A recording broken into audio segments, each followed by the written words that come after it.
Hey everyone, so today I want to talk about a tip that is, well, a little unorthodox, but I think it'll help a lot of people improve better at drawing.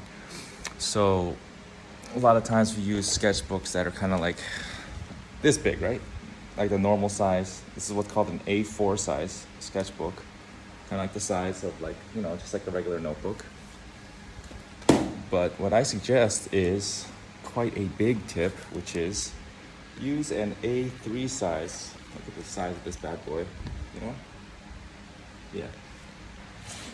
That size will help you improve your drawings a lot just because drawing bigger will actually help you see your mistakes, but also see what you're doing well. And from there, you can improve a lot faster. Because let me give you an example. So this is A4, standard size that we all use. And this is A3. So, yeah, comparing the two. In art school, we rarely ever used A4. We almost always used A3 or even A2, which is, double this size. And what that does is it helps you really see your mistakes a lot easier. And you really can't get away with as much. It forces you to notice your mistakes a lot easier.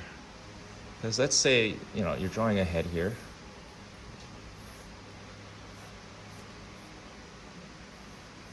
The usual way to draw it, whatever. I'm just doing this as an example.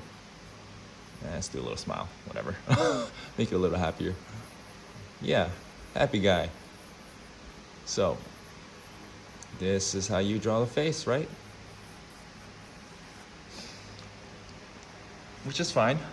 But there's so many little things you can get away with and make it still believable on A4, right? Like these little details in here, yeah, like it's harder to really hone in on it, right? Look how small my strokes have to be. But let's go to the A3. Look at that, right? Look how big I'm forced to draw.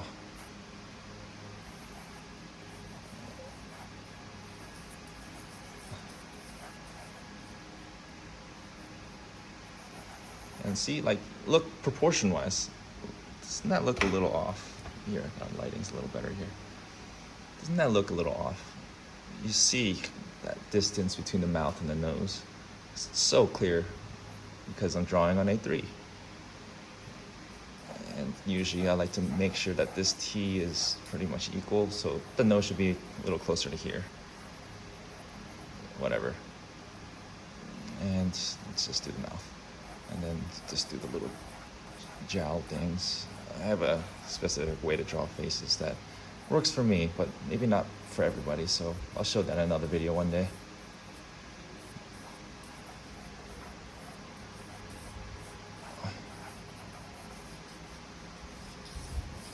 But yeah, see? You're forced to make your details bigger, which really helps actually. It really helps you understand form a lot more. And yeah, I think that's such a game changer for me when I started going to art school, was that I couldn't hide behind small drawings anymore. I didn't even realize I was doing that.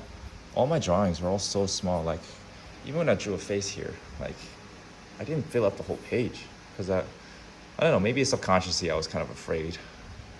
I didn't want less than perfect. But here, man, did I come face to face with some demons.